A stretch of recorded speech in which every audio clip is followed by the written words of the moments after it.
welcome to The Treatment. My guest, director Christopher Nolan, has used both film noir and intimacy to create really personal stories with his films Memento, Following, and Insomnia. He's now using those tools to work on a movie with a much bigger set of resources and probably expectations, would be my guess. The new movie is Batman Begins. Chris, thanks for being here. Thank you for having me.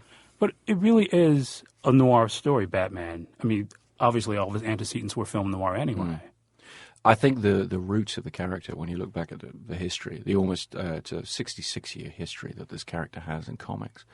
And, he was born at the end of the 30s, very much in that cinematic period. And I think a lot of that fed into the way that Bob Kane first treated the character.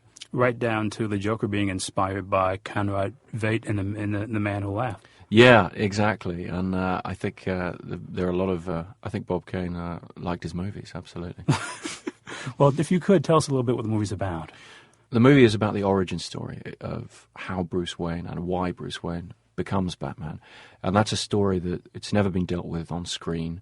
And even in the comics, strangely, there's never really been a definitive account of that origin.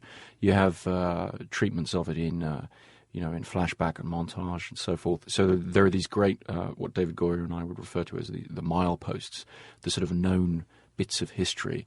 But within that, there's all kinds of freedom to explore things and flesh things out and really fill a bit of a gap in pop culture, or try to. And that's what we've tried to do with this film. Well, to some extent, Frank Miller's Batman Year One, which is obviously an inspiration for you guys, does that a bit, but not to the extent that you do. Well, Batman Year One's a huge influence on the middle portion of the film and on the tone of the whole film. And it certainly sort of pointed us in a specific direction. But at the same time, Year One sort of picks up 45 minutes into our film, if you know what I mean. There's a whole section before Miller picks up his story that hadn't been explored, that seemed to me to be a very rich source of inspiration. And one of the fun things about the character, one of the great things about Batman is this sort of elemental nature, this kind of mythic quality that his story has. And I think the first third of our film, which really deals with his leaving Gotham and going around the world and finding the means to fight crime, essentially. I mean, there's a lot of, the Count of Monte Cristo, things like that. This kind of part of the story where the hero is forced or has to, abandon his kingdom, if you like, and discover himself and then returns changed. That's a really important part of the myth of the character, I think, but it hasn't really been addressed before.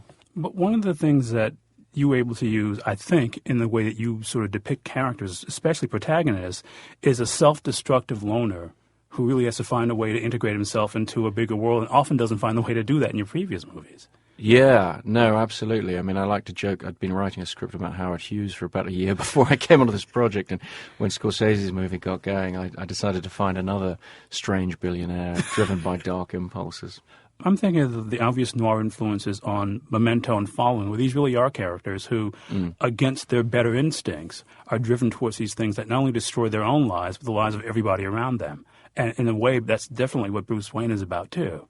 Well, I think in a great tragic story, and I think Batman ultimately, in a lot of ways, is a tragic story, the tragedy is larger if it comes from the tragic flaw within. I mean, not to get too pretentious, but from Shakespeare and all the rest, it's something that has struck a chord with me. It's this idea that if the seeds of your own destruction really are internal, they really are coming from inside yourself, it heightens everything and heightens the sense of tragedy to do with everything. In the case of Batman and this story, it's a question of finding the positivity in it. It's a question of saying, here is a character, like the protagonists of my other films, I think, who is driven by extraordinarily negative things.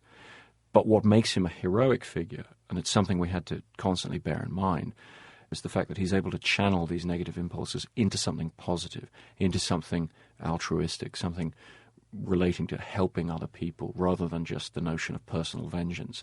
It's The Treatment. My guest is director Christopher Nolan. His new film is Batman Begins. I guess I'm fascinated, though, because there is, and I think sort of sublimated in the movie, this sort of perverse streak of this guy who really is kind of a horrible human being who makes everybody's life worse. I mean, that's sort of hidden beneath the heroic mythos of all it, at least it seems to me. Don't tell anybody that before the film opens, for goodness sake. It's a summer movie. There's something very, very negative about the thematic ending to the film in a sense, because there is this, without giving away too much, there is an idea that we got from the comics about escalation and about the fact that, Batman's or Bruce Wayne's response to criminality is as extreme as it gets.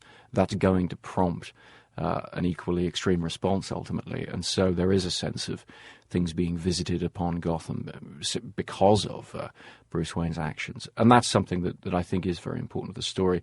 I mean, I find Bruce Wayne not to be unpleasant. I think he's damaged goods. I think he's a character that I wanted the audience to have a lot of sympathy for, and that's why we spend a lot of time showing what happened to him as a child and how he's arrived at where he is. There is a very hollow quality to the character that Christian's able to get across in the film, and I wanted that to haunt, every frame of the film where we saw him. He really is, in a sense, a mythic character in that because of his existence, it does beget a worse set of circumstances for the city he's essentially trying to protect. Yes, I mean, he's a very complex, heroic figure. And I think what I wanted to do by the end of the film is leave the audience with a sense of having seen and experienced heroics and a sense of triumph, but that's oddly tempered. And that's very much sort of Gary Oldman's role at the end of the film, is to just introduce this slightly bittersweet note of things are not all wonderful and it's not simple. Batman is not a simple heroic figure, and that's the reason I was interested in him of all superheroes, because he has no superpowers. He is the most human of superheroes, therefore, and I think he's very, very flawed, and I think that the more that those flaws are allowed to just bubble under the surface, underneath the sort of triumphalism, I think that makes it makes it more like real life, frankly. I think what makes it like real life, too, is the fact that what you deal with implicitly is that there really is no circumstance that could create a Batman. And so you actually have some guy whose altruism is really kind of a mask for his obsessive quality. It's somebody not being able to overcome their most selfish instincts. It's somebody finding a way to sublimate them or finding a way to channel them into this different persona. And there's something wonderfully healthy about that from Bruce's point of view. He finds this outlet for all his anger and his rage, but it's not necessarily as wonderful for the rest of us. I guess what fascinates me to that end, too, is that in terms of the realism, it's the first time that in any of these movies that Gotham City seems like a real place.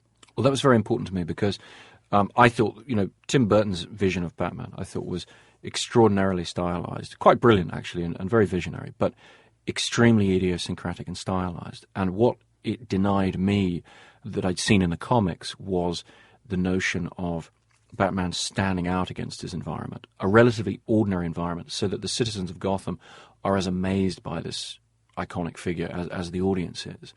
And that was something I was very keen to get across in this film.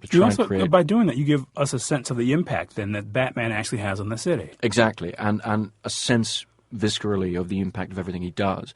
If you can believe in it, if you can relate it to the textures of everyday life, then I think you're taking the audience on a more extreme journey because things seem real and they're investing in the concrete reality of these things.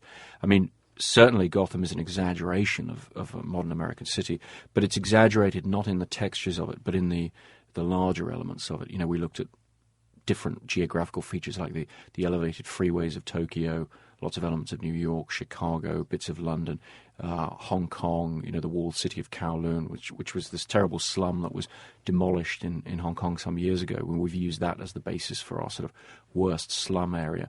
So we were looking for these larger elements to express the exaggeration of socioeconomic elements that need to be there for the story, but have the textures always be contemporary and recognizable. I guess, too, what fascinates me towards that end is that in that realism, the way that the battle sequences are really sort of staged like in a really messy fashion. There isn't sort of the cliche of the Hong Kong action film. We see these people get dispatched one at a time. There are crowds that have to be dealt with. And how early did that come to you as a way to stage the battles? It came very early because one of the things I had felt is I'd seen a lot of very skillful wire work and kung fu and all the rest creeping into American movies from Hong Kong movies, over recent years. But I feel like the violence in those has now lost its threat. It's been absorbed into a comfortable mainstream environment. And I felt that, particularly in addressing Batman, you've got to have some threat. You've got to have some consequence to the violence. And so we wanted to make it more brutal, more scrappy, really throw the audience into it and disorient them a bit more. As Liam Neeson, he has a line early on when he's actually fighting Bruce Wayne early on and seeing that he's learned all these kung fu skills, and he says, very skilled, but this is not a dance. And then he headbutts him in a very nasty street sort of fashion and puts him down. And I wanted to have that very early on. I really try and clue people into the fact that what we're doing here is not the sort of dance-like kung fu that you could happily take your grandmother to see. It's something a little more vicious than that. Yeah, and that sort of sense of sort of viciousness, that sort of grim tone where things can't quite be sort of conquered, basically hangs over the entire picture. Yeah, well, that first fight scene when, Bruce is in prison, in a Chinese prison, he gets attacked by the first guy. And then what I talked about with the fight coordinator, I think, is rather than having them come up, as you say, one by one and, giving him every opportunity to defeat them, they all just jump on him at the same time. And it's a random brawl, and Bruce, just through sort of sheer anger and passion, is able to just throw them all off and clobber them. But it's messy and it's disorienting, and you're kind of rolling around in the mud with him, and that's what we're after. It's the treatment, I guess, of director Christopher Nolan. His new film is Batman Begins. To that end, too, and I don't mean to keep harping on this, but there is this kind of sense of that these battles are never really kind of finished and or won. You're making it sound like a very gloomy film, Elvis.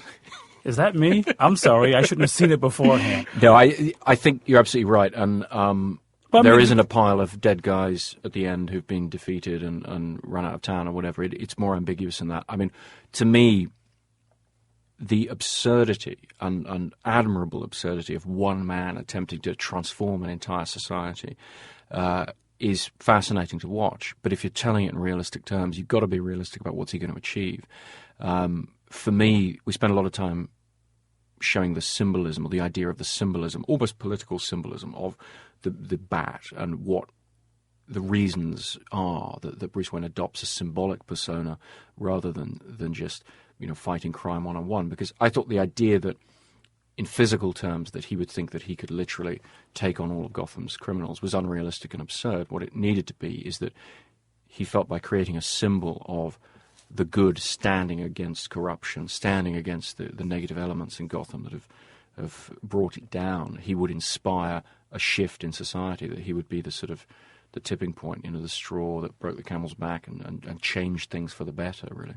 I guess I bring all these things up because I just wonder if you and David Goyer, as you were writing the picture and putting it together, you thought this is a kind of sort of comic book movie that people are ready for, where there are no sort of easy answers, and it's more kind of about the storytelling and one man's sort of struggle both with himself and the larger forces outside that could be a part of a more sophisticated movie using a form that people still kind of look down on.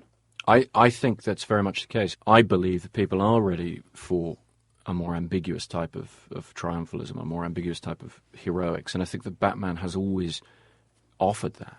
And even in his most sort of goofy incarnations in the TV series or whatever, the elemental nature of the character has always spoken through the different interpretations that he's withstood over the years, including those of the comics, because he's been interpreted and reinterpreted by a massive number of great artists and writers and all the rest. There's something fascinating and complex about Batman, and ambiguous. He's darkness and light in an uneasy alliance, an uneasy balance. There's a great tension there. And I think in today's world, I think they're more readily accepting of that kind of complex heroism than something that's too simple, too straightforward, and unrealistically reassuring. It's a treatment, I guess, is Christopher Nolan. His new movie is Batman Begins. We'll talk about some of the more playful aspects of the movie after this. More to come. It's The Treatment. You're listening to The Treatment with Elvis Mitchell from the studios of KCRW Santa Monica.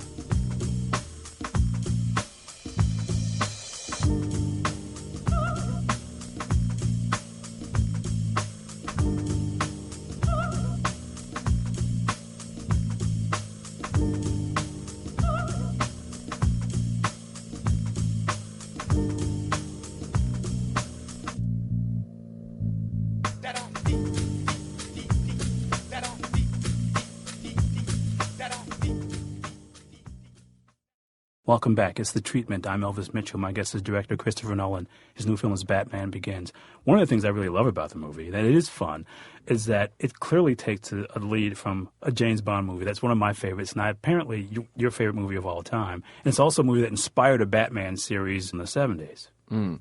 Well, there are a couple of the Bond films that feature a lot in this. The Spy Who Loved Me was a great favourite of mine, the best of the Roger Moore years. And I think that the 70s Batman comics drew a lot from that cinematic source from the Bond movies. And we were too, because the best of the Bond movies have created this tone, this set of internal rules, if you like, where you can have a somewhat grounded reality. You can believe in the physical reality of what's going on, the textures of it, but they can still address these fantastical elements. And another one of them that we looked at a lot was On Her Majesty's Secret Service. Which I think is the best of them, really. It's really a fantastic movie. I saw that on the big screen sort of 10 years ago, on a re-release at the National Film Theatre in London, and it's beautifully made and beautifully shot and really has wonderful production values and wonderful textures to it, while still, telling the story of these extraordinary heroics. And there's also a tragic implication in that there's not been any of the Bonds before or since. Very much, and it ends in this extraordinarily brave and tragic way that frankly, when you see it now, your jaw just drops at the end of that movie, that they were prepared to do what they did at the end of it. I guess I'm reminded, too, somewhat of the early Bond movies in that, he seems more like a real character rather than somebody who has all these devices at hand that can help him defeat everything. It really comes down to his own willpower and ability and kind of insane tenacity. Yeah, I mean, I think I guess it's From Russia with Love, they kind of, they give him a briefcase with a dagger in it. They give him some gold sovereigns hidden in the briefcase or whatever. It's all pretty down-to-earth stuff. And I think to a certain extent ours is the Batman equivalent of that. It's pretty out there, but we've tried to ground everything in some kind of believable military or industrial background that would, allow people to invest in the reality of the gadgets he has at this stage. You don't want to take it too big at this stage, because then you lose the thread of taking the audience on that journey and seeing how all these things have come to be. It's the treatment, I guess, as Chris Nolan talking about Batman Begins, because it does take easily an hour before we are introduced to what people think of the story, because I think that communicates an enormous amount of trust in the audience, which is kind of rare. That's a kind of risk-taking in these sorts of movies, isn't it? Well, I've always had good luck so far, touch wood, in respecting the audience and believing them to be interested in similar sorts of things that I'm interested in. And being told by people that audiences wouldn't be able to get these movies that you were making as you were making them. Exactly. I mean, I've never listened to those comments in a way, and I've done okay, and hopefully. Does that make it tougher though for the studios?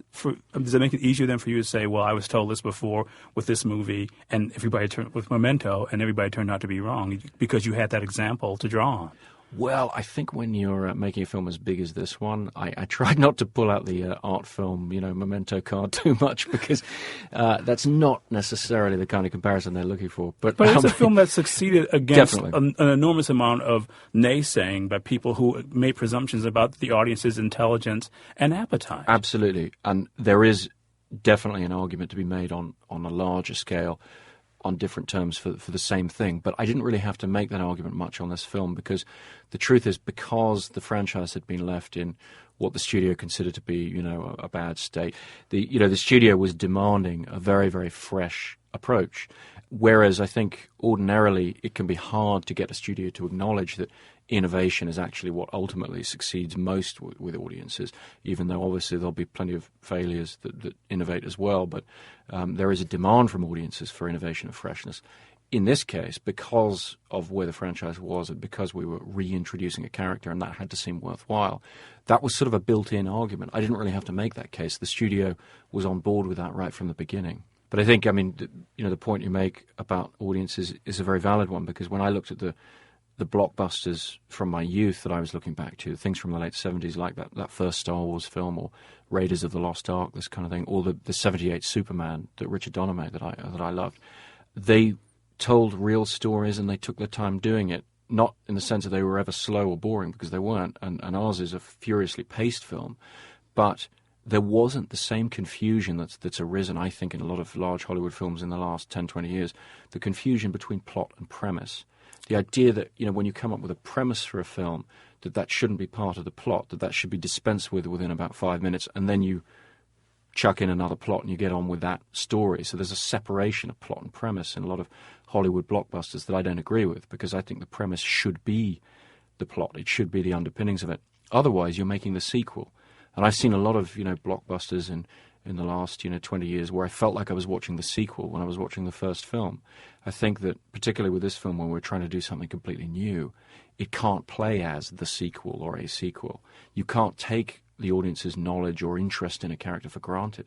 You have to start at the beginning, draw the audience in, and frankly, do the work and build it up from the ground up. It's kind of helped, too, that you've got an actor, a star, Christian Bale, who's capable of enormously quick shifts of emotion. And I think, for me, the perhaps the best scene that shows the real duality of the character and also the sort of playful actory side of Batman that most of us have come to love in some way is a scene where he shows up with a couple of supermodels in his Ferrari. And it's kind of all about him dealing with expectations and also sort of kind of the upstage look at who Batman really is that nobody else gets to see. And that must have been an enormously rewarding scene for Bale to play. I think he had fun playing it, and I think that shows. And I think that, as Alfred's character says, if you start pretending to have a little fun, you might have a little by accident. I think that almost applied to the actor in a sense. It's like he got an opportunity in that scene to really play around with it and play up a bit. And I think he does a beautiful job of it, because what he's able to do, and I've been fortunate to work with some fine actors in the past, and what they all share is an ability to project a couple of levels at the same time, just through their eyes, through their movements, the way they're speaking. You're watching Bruce Wayne as a sort of playboy brat, but at the same time, you're always kind of aware of the fact that he's thinking other things behind it.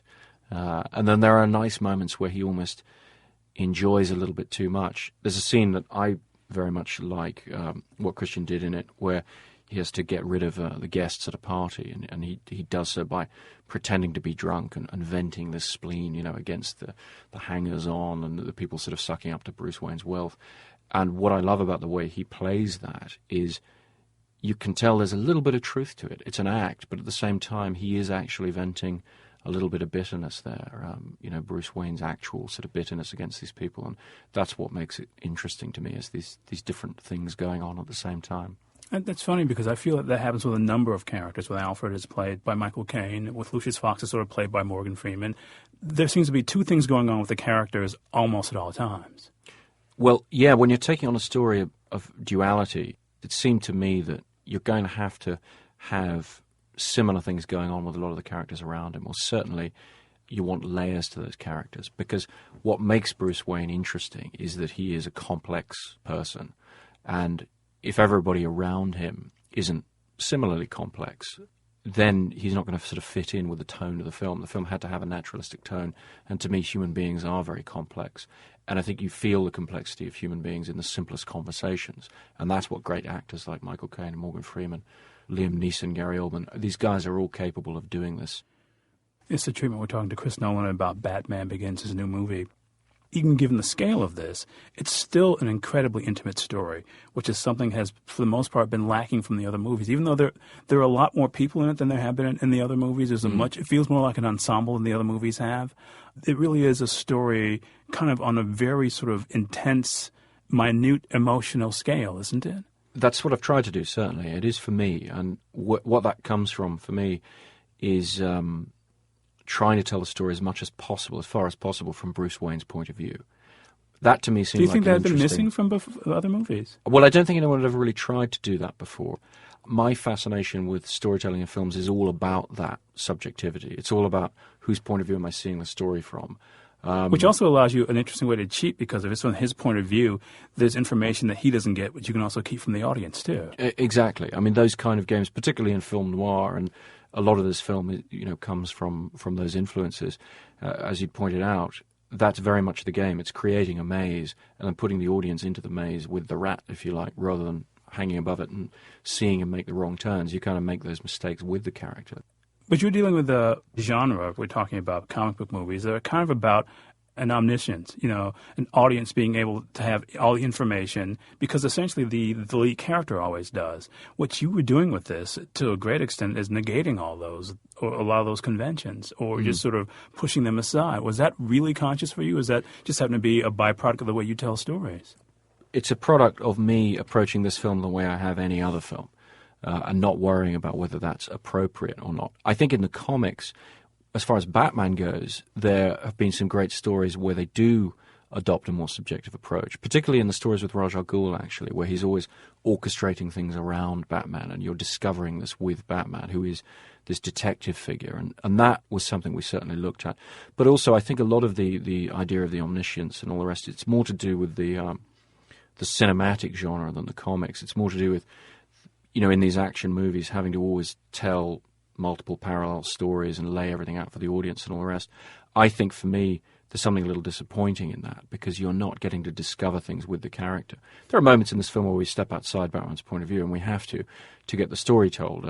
That's certainly the case. But as a guiding principle, I always wanted to try and align the audience with Bruce Wayne's perception. I felt that if we could give people really the thrill of kind of jumping off a building with Batman and opening his cape and gliding with him, if we could really sort of make them invest in that reality and take them on that ride, that would be a lot more fun.